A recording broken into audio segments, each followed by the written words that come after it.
Adventurers, fun seekers, people travelling to work. Out and about on steep and narrow roads set in spectacular scenery. Driving on tracks that demand absolutely everything. Roads that are definitely not for the faint-hearted. Lonely coasts, jagged cliffs and heavenly islands on the other side of the world. Anyone with the nerve to tackle the extreme roads in New Zealand, Scotland and Australia will search in vain for directions or passing places. What they will find, though, is a surge of adrenaline.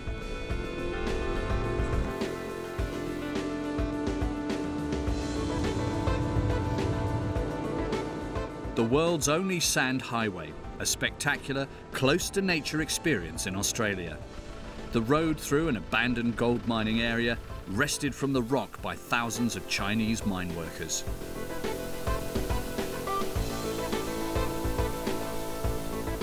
This is a single-track road.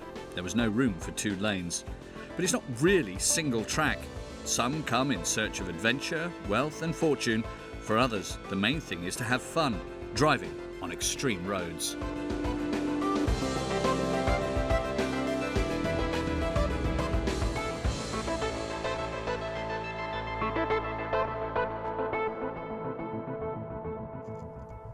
New Zealand, a remote island country in the South Pacific and the last place to be settled by humankind.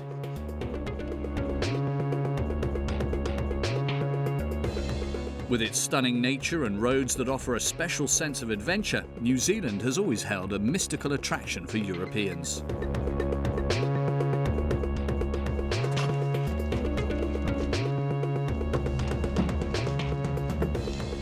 Jan-Erik Winkelmann is a design artist and photographer. On his travels overseas, he always has a piano with him. He's prepared to put up with a great deal in order to play the piano in some of the most remote places on Earth. This time, he's come to a deserted canyon north of Queenstown on New Zealand's South Island. Skipper's Canyon is a fascinating gorge. You can already see from Arthur's Point when you're heading for Queenstown. Skipper's Canyon has a certain appeal because traveling by car with a piano on a road like this is quite risky. A look out of the window shows just why it's risky. A yawning chasm on the right and steep cliffs on the left. But Jan-Erik accepts the risks in his search for relaxation and inspiration. And as a photographer, he's always on the lookout for good motifs. At one time, gold prospectors were part of the scene here. The precious metal was first found in the Shotover River in 1863. Thousands came hoping to get rich quick. The names of rock formations here, like Devil's Elbow and Hell's Gate, indicate the kind of thoughts that went through the heads of prospectors back then. Today, it's mainly those in search of adventure who head for Skipper's Canyon. For 25 years now, 56-year-old Dennis Collum has been driving tourists along this road in anything that has wheels and an engine.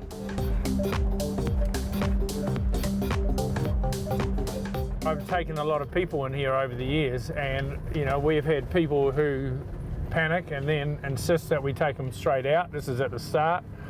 And we've had people lying on the floor crying. And you've got to turn around. You might have a vehicle with 7 people in it and 5 of them are fine, and then now you've got some lady or someone, generally it's a lady, who's terrified, sitting on the floor crying, and you've got to then work out how to get, we've got to get her out, but we've still got to run the tour.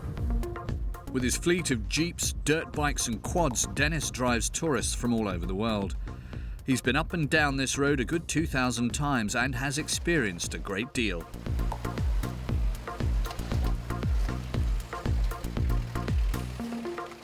In 1990, I was bringing a dirt bike tour up here, and I thought I'd bring these 4 Japanese guys up, all about 60, on their motorbikes. And normally I park up against this rock face here, but they were reasonably nervous, so I parked further back so they could get off their bikes easy.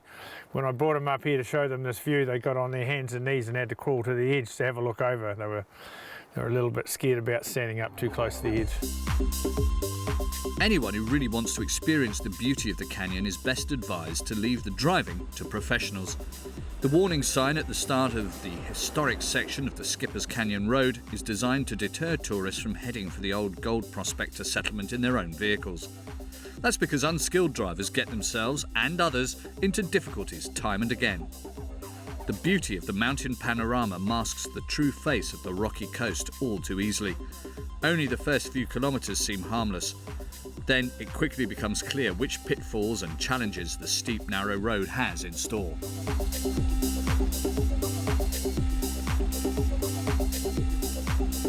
Since the road is not paved, it suffers from the forces of nature like rain, snow and landslides. Motorists are warned of this, but nothing more. It's a case of knowing where the risky areas are and keeping an eye out for them, because the road is rarely repaired.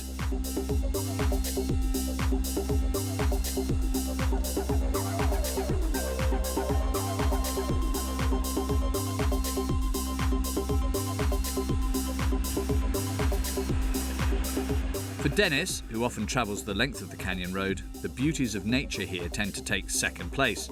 He drives the road throughout the year and knows when the problems start for him. The problem is people, and we see it every summer, you'll see tourists try and come in here. The problem being is not this piece of the road I'm on right at the moment. The problem is where you meet them in a really narrow piece. You know, they have the inability to reverse off. You know, already scared shitless as far as, you know, they're already scared driving it, looking for a place to turn. You know, we can't close it off to the public because it is an open road, but the reality is people without off-road experience, without driving on really narrow, steep roads should not come in for their own safety. A professional always drives on the extreme edge of the road, never in the middle. So here you go straight away. That's exactly what happens. And he's actually given me enough room, but I have to watch my roof rack here. This is probably the whole thing that you wanted to see. How's that look, all right? We're coming in to see Benji as well. All right, so I'll just sneak past you. Cheers, mate. So that's the difference right there. And also this rock is overhanging up here on the left. So if you get too close, you take out the top of your vehicle or knock the roof rack off. Have a look over here again.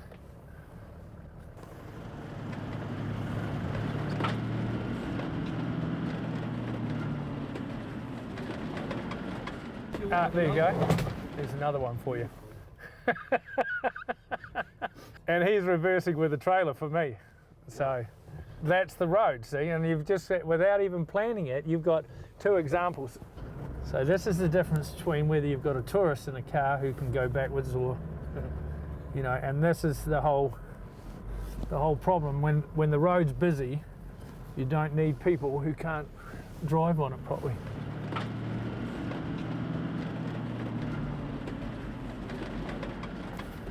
Cheers, mate. Thanks for that. I didn't think you needed to reverse out for me. Good on you. Catch you. See ya. Dennis drives adventurers, nature lovers and danger seekers from all over the world through this enthralling landscape. When two Irishmen discovered gold in the river through the canyon in November 1862, it sparked off a gold rush. The precious metal lured thousands of mine workers, traders and soldiers of fortune to the area. They called on the government to construct a road so that horse-drawn wagons could transport equipment and material across the Shotover River. Back then, small walls were built with natural stones so the horses couldn't see the steep drop. Before then, many horses had panicked and plunged into the chasm, taking their wagons and drivers with them.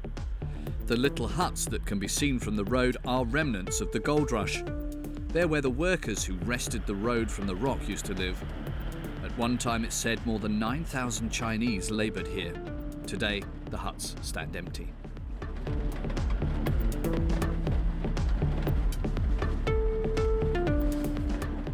Most of these huts in the outback, you can use them and just shut the door, you know, so that way if people are in trouble in the mountains, they can use the hut, so they're never locked. If you're in danger, you can go in there and light a fire and spend the night and get rescued. And anyone unfamiliar with the area can quickly get into difficulties. Not only is the road itself perilous, light and shade can also play a tricky role.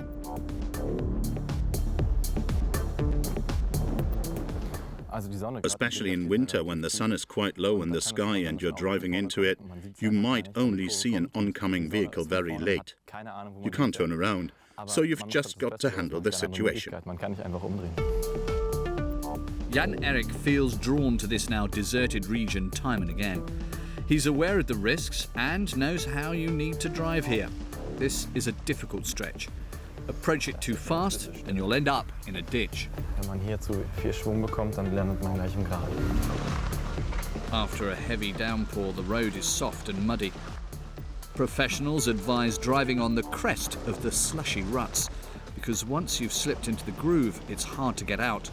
The vehicle bottoms out and can no longer be steered. When I drive over these muddy areas and start to slide, I really notice it. Certainly, if I've got a piano in the car. I have to take great care in negotiating sections like this.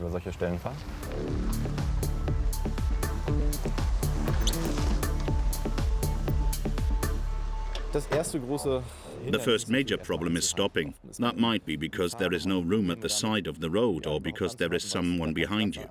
Being a photographer, I usually let anyone behind me go past, because that gives me more time to focus on my motif. And Jan Erik finds spectacular motifs everywhere here. Light, shade, rock and ice present a delightful interlude of colours. Dennis, too, knows all about the dangers this can present. You can see the frost sitting here, but when it thaws, but also when it freezes, it just develops sheet ice. There's always water running down the road. You see that there on the... Okay, well then, when we get enough thawing, then that will start to spread across the road. Then the whole road will become a sheet of ice, and you can't muck around on it. Today, tourists and adventurers are mainly impressed by the canyon's jagged cliffs, its wild beauty and remoteness, and its exciting nature. But in the early 20th century, it was the gold in the Shotover River that exerted an almost magical pull on huge numbers of people.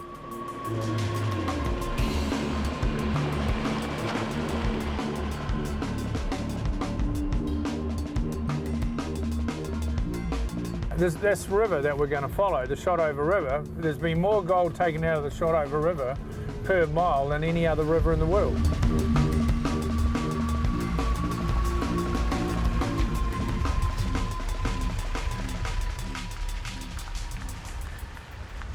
This was the richest river in the world by far for its size. Today there is hardly any precious metal to be found in the river. Only rarely do dauntless prospectors stray to the Shotover.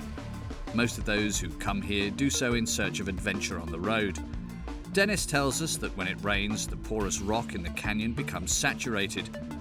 Together with sand and scree, after hefty downpours in winter, rockfalls and landslides sweep down, carrying anything on the road with them. That is why you're not allowed to stop here. A trip with Dennis on the Skipper's Canyon Road is always full of excitement. It's a helter-skelter ride, so different from the regulated stop-and-go of city traffic. Often you don't know whether to hold your breath or just enjoy the ride and the view.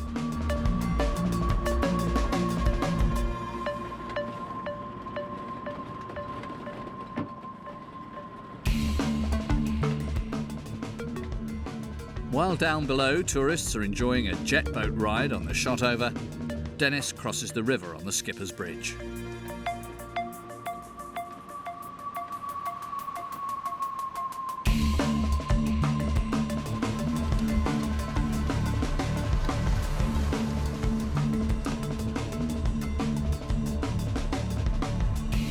It's at this point that most tourists become fairly quiet. While some enjoy the view, others feel queasy. The doors can't be opened because the daring bridge construction is too narrow. Often the planks are covered in a sheet of ice. Passengers' nerves are really on edge, but looking down into the gorge is an unforgettable experience.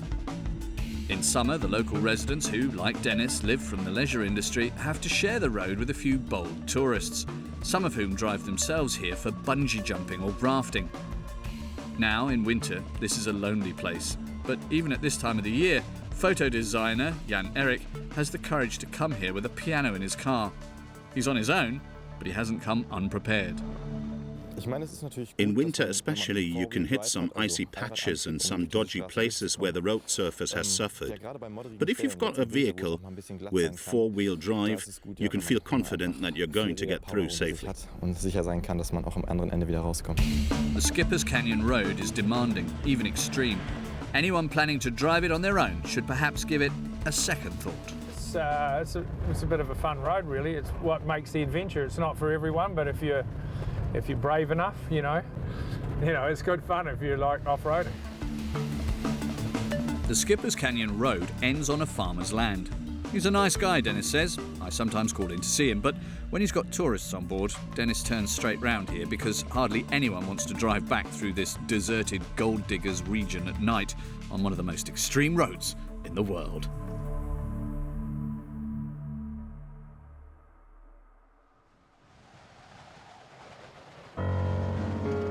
The landscape of the Scottish Highlands in northwestern Europe is wild and spectacular, but the routes through it are often lonely and full of hazards, like the Applecross Road, which links the Applecross Peninsula with the village of Loch Carron. Basically, a single-track road, but one that can be driven in both directions. It's notorious and dangerous. You never know what's behind the next bend. The road is lined by steep cliffs and crossed at night by deer. And, as is typical for the Scottish Highlands, the weather is changeable. The Scots themselves know all about the dangers. I think I might prefer the snow to the fog. You can be driving very carefully, taking your time, but you're never sure what's going to, come along in the opposite direction. But no, I don't like the fog at all. The Applecross Road is the only route far and wide, so anyone living and working here is dependent on it. Especially with the narrow road, and if it's misty, people who drive in the mist and the rain with no lights on, nightmare. But some drivers come here especially to face the challenge the road poses. There's a section of it called the Devil's Elbow.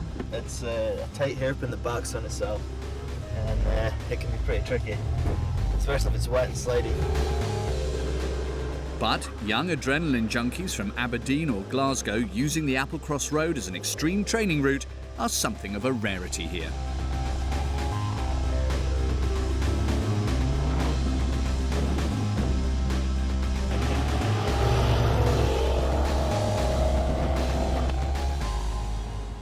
Any Highland Scot will tell you that you can experience 4 seasons in one morning here. Snow, rain, fog and sun, and sometimes too much of each.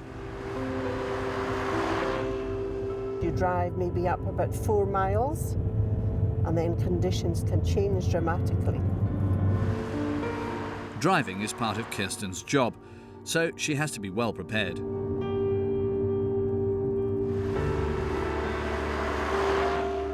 I supply all the time. I have my car kitted out with a waterproof jacket, waterproof leggings, blankets. Also for the snow, I have a small folding snow shovel, and also remember drinks, maybe some sweets, something, some Mars bar maybe, that sort of thing, and a good torch, and also I think I have also got a head torch.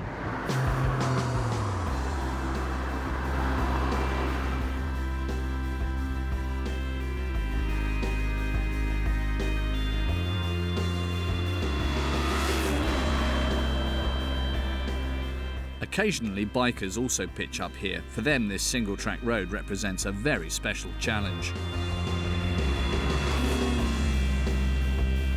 Well, you just have to watch for the loose gravel and sand in the corners in particular. And there's a lot of humps and bumps as well. It's not a great road from that point of view.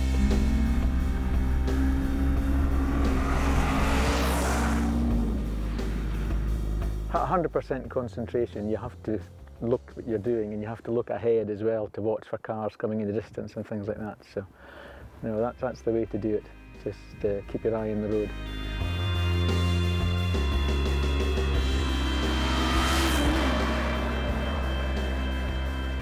The Applecross Peninsula lies on the far west coast of Scotland. Because of its isolated location, until the early 20th century it could only be reached by boat. In the 1920s and 30s, Applecross became a centre of attraction for motorsport enthusiasts.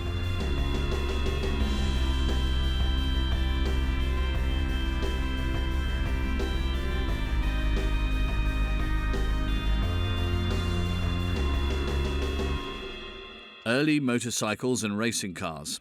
In the past, true daredevils took part in hair-raising contests on this spectacular but unpaved Highland road.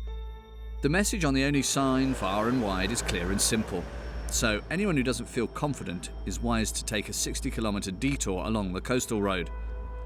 On the narrow route from Loch Carron to Applecross, there are hardly any road signs, no traffic lights and no junctions, just breathtaking scenery. The driver of a security van is not interested in taking a detour.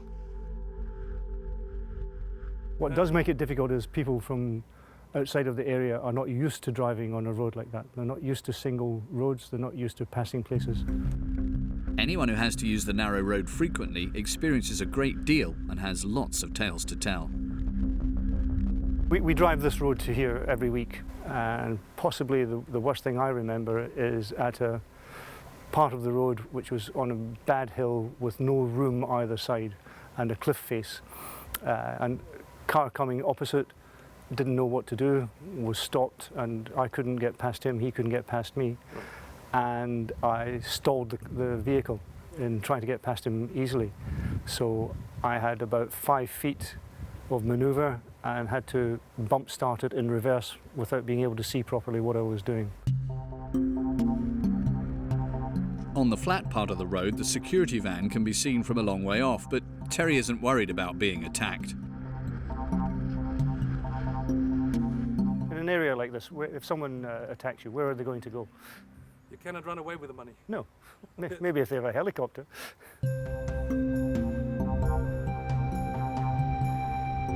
With its ever-changing colours, the scenery is spectacular. The few people who live here permanently are a friendly, unflappable breed. Up until 1920, when the road was built, the peninsula could only be reached by ship. Today, the 238 inhabitants of Applecross live from fishing and tourism.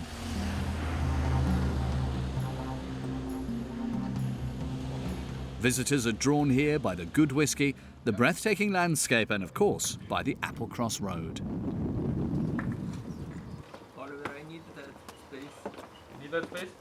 These young men from Switzerland and the Netherlands have been to the Highlands many times, so they're familiar with Scotland's roads. They love the beauty and, to a degree, the risks of the Applecross Road.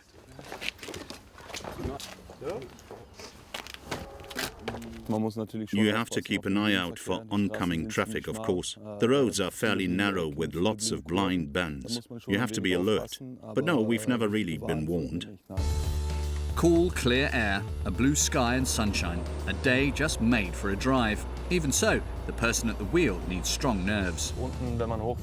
As you start to drive up, you see the signs telling you that the road is not for beginners and is closed in winter. Sliding down the mountain would be just too dangerous. It's not something you want to risk.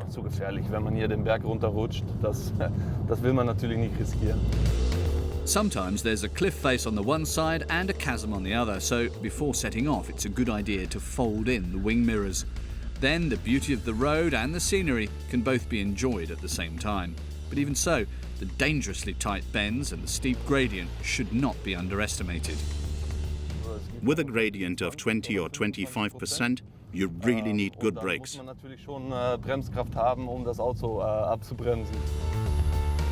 At some dangerous places on the Applecross Road, the car's bodywork comes fairly close to the cliff face, so total concentration is called for. Despite the stunning scenery, the driver needs a firm grip on the wheel. It's not uncommon for tourists to put not just themselves, but also villagers at risk. Some people get out of their car and walk to the next tight bend to see if anything's coming from the opposite direction. Others are so impressed by the natural beauty of the region that they simply pull up and park wherever they feel like. Stopping on a blind bend, getting out and casually strolling along the road is not without its dangers. You might not see a single other vehicle for hours, but that's never something you can rely on.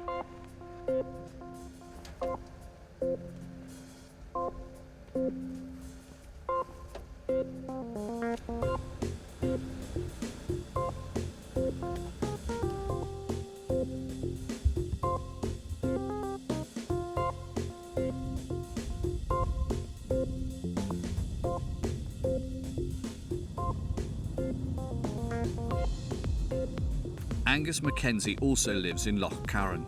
The drive to work on the other side of the peninsula takes him a good hour. He's been taking the Applecross road for years now, and in all weathers. Angus works at the Royal Navy's Torpedo Test Centre. Its location is remote and closely guarded.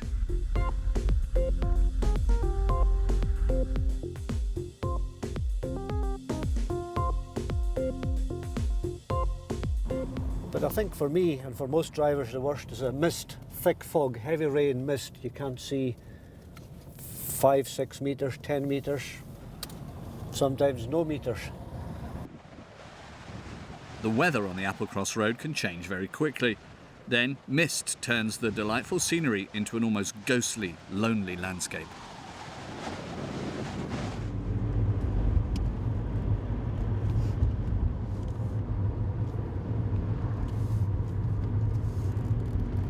You have to be aware of something maybe around every corner. But it's not only the weather that can make the road unpredictable. Animals, very, very dangerous. There have been many accidents over the years. They just wreck your car. But that's the challenge of living in a wilderness place on the west coast. More than 7,000 accidents involving game have occurred on Scotland's roads, resulting in damage totalling €6.3 million. I've had a couple of accidents with deer. Once when I was driving, I had 2 call-outs, 2 sort of consecutive nights. One at 2 in the morning and one at 3 in the morning. And the number of deer that were on the road at that time, really. A royal stag weighing 100 kilograms or more, herds of deer in search of lush feeding grounds can suddenly cross the road, a nightmare for any motorist.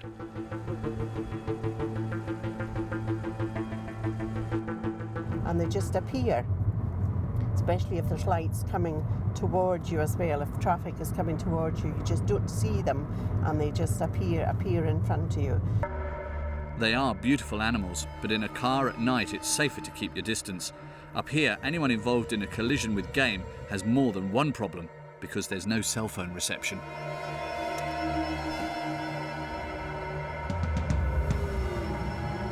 They can land on your bonnet, really, and go through, antlers can go through the windscreen and really be very dangerous. Because of the weather, the landscape and the wild animals, there are risks that cannot be ruled out. Traffic on the Applecross road only functions because the region is sparsely populated and the locals drive sensibly. The scenic appeal and the danger posed by the road are evenly balanced. For Kirsten, Angus and the others who live and work here, the Applecross road is an important and time-saving shortcut. For Chris and all the others who come here because of the scenery and the good whiskey, it's more of a breathtaking spectacle, an extreme road through magnificent nature.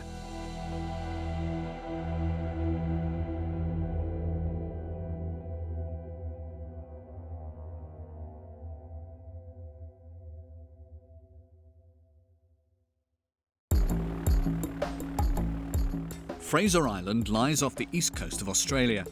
Running as straight as a die here is the world's only sand highway. It provides a unique driving experience for more than 100 kilometres. The route is always taxing and sometimes goes straight through surf. There's an 80 kilometres an hour speed limit, but it's only from the air that this natural track seems smooth and harmless. This 120 kilometre long stretch on an island washed by the Pacific Ocean offers adventure for anyone seeking an open road with no tailbacks or traffic lights.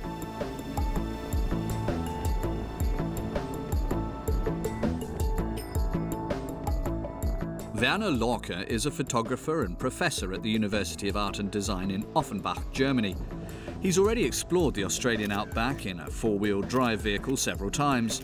But what does he, and others, find so appealing about the sand highway? Even here in Australia, there's no opportunity to do beach work, as the Australians call it. In other words, just let rip over such a long distance. There's nowhere else you can do that in Australia. Apart from the odd danger that might be lurking, it is a very special situation, and a unique driving experience. But anyone who wants to experience the breathtaking kick of driving the 75-mile beach highway will need an off-roader. That's mandatory on Fraser Island. Fraser Magic is a company that rents robust four-wheel drive vehicles to visitors to the world's biggest sand island.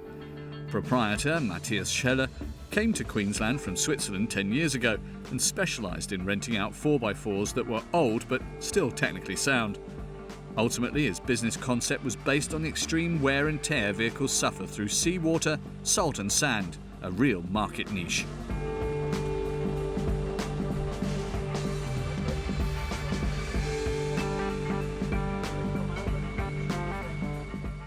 Ordinary rental firms usually have brand new cars, so naturally they don't want them to be driven on Fraser Island. We have older models that are very strong. We prepare them for the island with higher suspensions, wider tyres and so on. There are no carpets in them, just an engine and transmission. Everything's mechanical. In the long run, that's much better on Fraser Island. Matt, as the Swiss is known to everyone here, runs a fleet of 20 Land Rovers and Range Rovers. He services and repairs them in his own workshop. The demand for used models of this kind has long been high. Most owners keep hold of their robust off-roaders even if they rarely drive them, but Matt knows exactly where to look.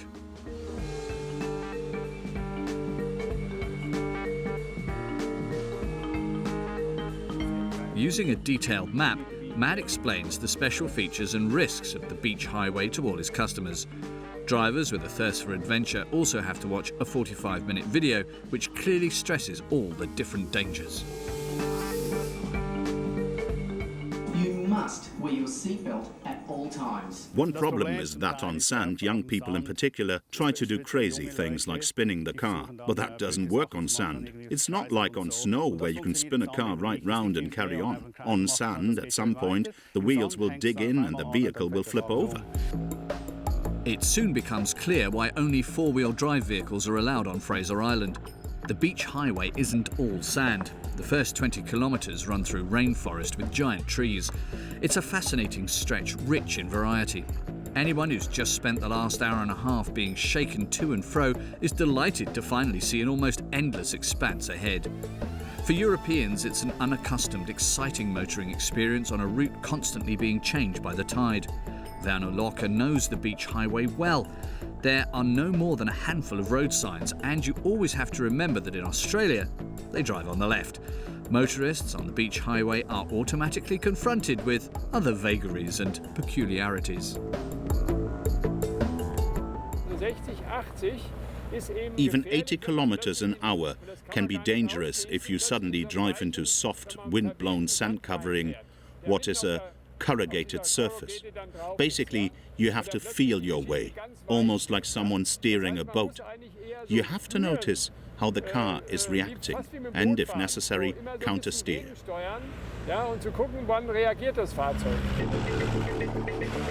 The beach highway certainly has many faces. Local rental firms recommend reducing the tyre pressure a little.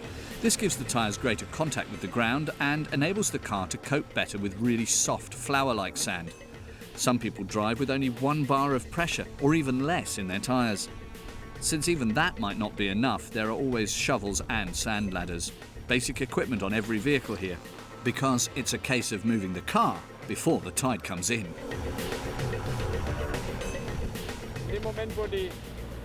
The moment you turn the wheels too much, you actually start to push the sand in front of you. That's when the car can easily turn over.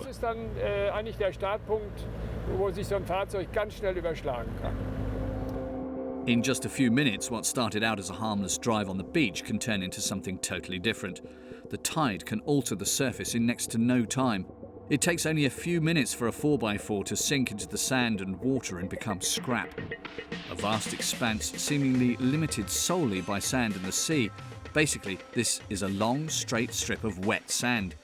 Since it's totally different from what they're used to, this form of motoring appeals to a lot of people, but the beach highway shouldn't be underestimated. And no one should ever drive it on their own, not even in brilliant sunshine.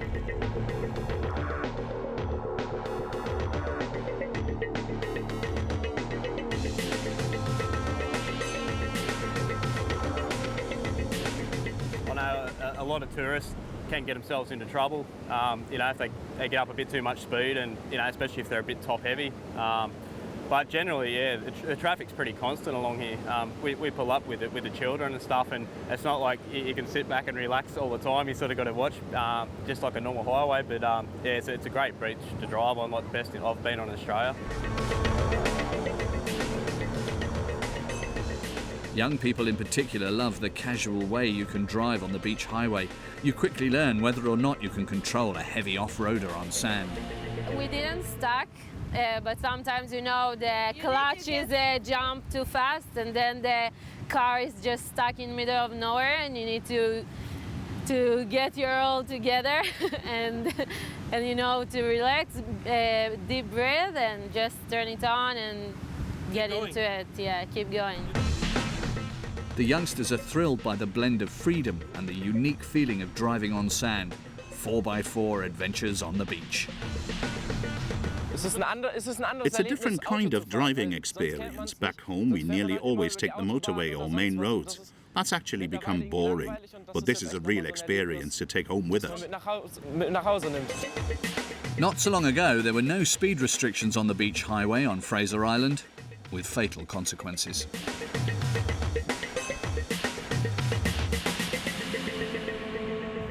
Basically, about 7 years ago, people used to just hire the vehicles to overseas paying people. They would bring their vehicles over here by themselves, and they would basically get caught by these booby traps on the beach and roll their vehicles over and yeah, kill people. So basically now the government stepped in and put in the tag-alongs in place. So all the people do still get their driving experience, but they're not in harm's way as they're following a guide or a driver that is highly qualified in driving on these beach and know the beach very well, basically. Anyone who wants to experience the beach highway without getting behind the wheel themselves can book a ride in one of the 4x4 coaches that show tourists the spectacular places on the world's biggest island. The gentle rocking motion is quite pleasant, and passengers don't have to take any risks. They can experience the island's beauty in air-conditioned comfort.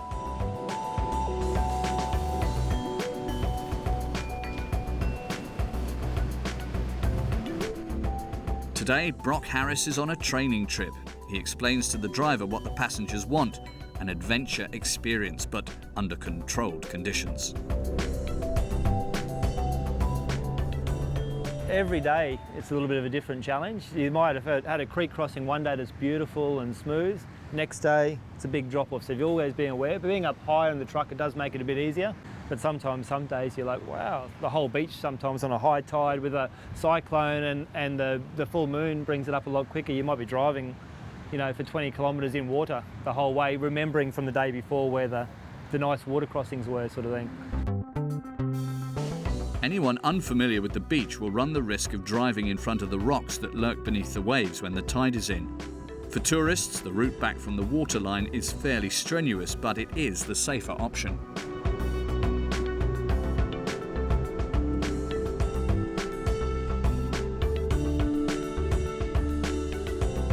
You get the feeling there's a fairly large hole here, but you can't see down into it.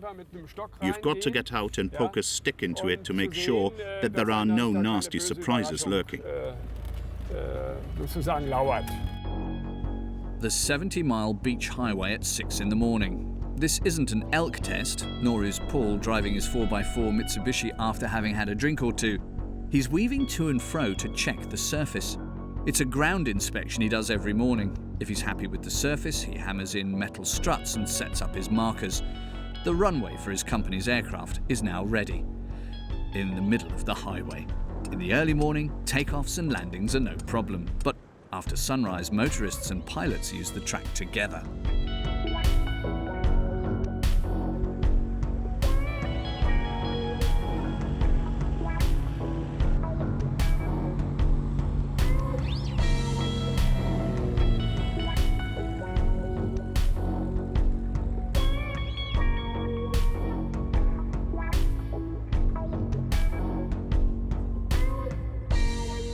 Yeah, people who don't know we're operating here, they can be a problem sometimes.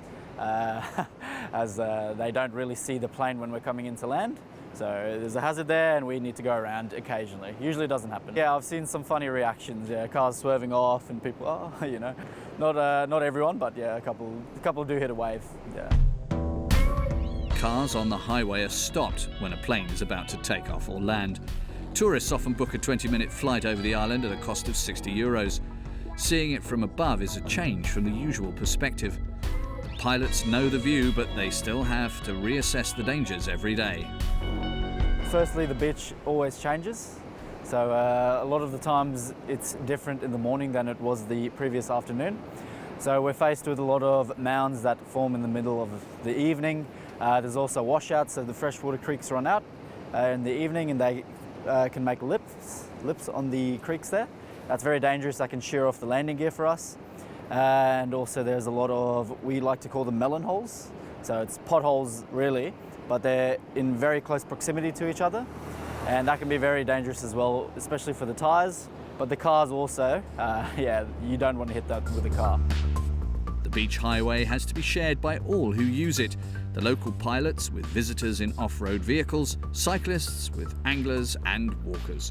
To be on the safe side, some drivers get out when they reach one of the freshwater creeks and first check the depth of the water on foot and look for the right place to cross before proceeding.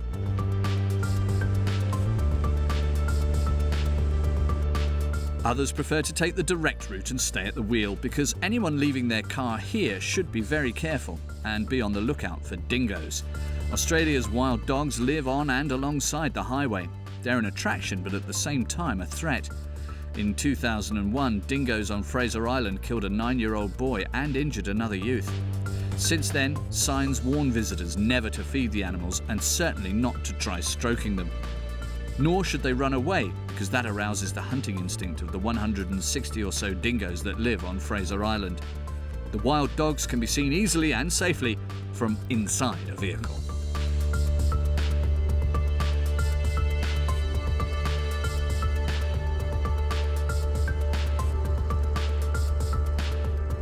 The 120-kilometre-long drive on sand from the south end of the island to this cliff is a trip full of surprises. The beach highway along the east coast of Fraser Island ends here at Indian Head. The route continues to be a major attraction for thousands who are tired of always driving on asphalt.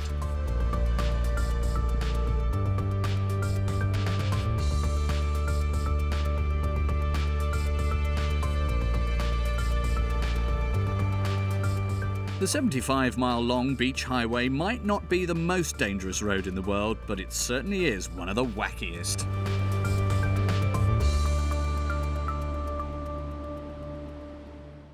Whether we're talking about the Applecross Road in Scotland, the Skipper's Canyon Road in New Zealand or the world's only beach highway in Australia, extreme routes make great demands on drivers and travellers. But their location, the conditions they present and their history spell far more than just a way of getting from A to B. Whoever drives them will find adventure and a bit of freedom set against the magnificent backdrop of nature.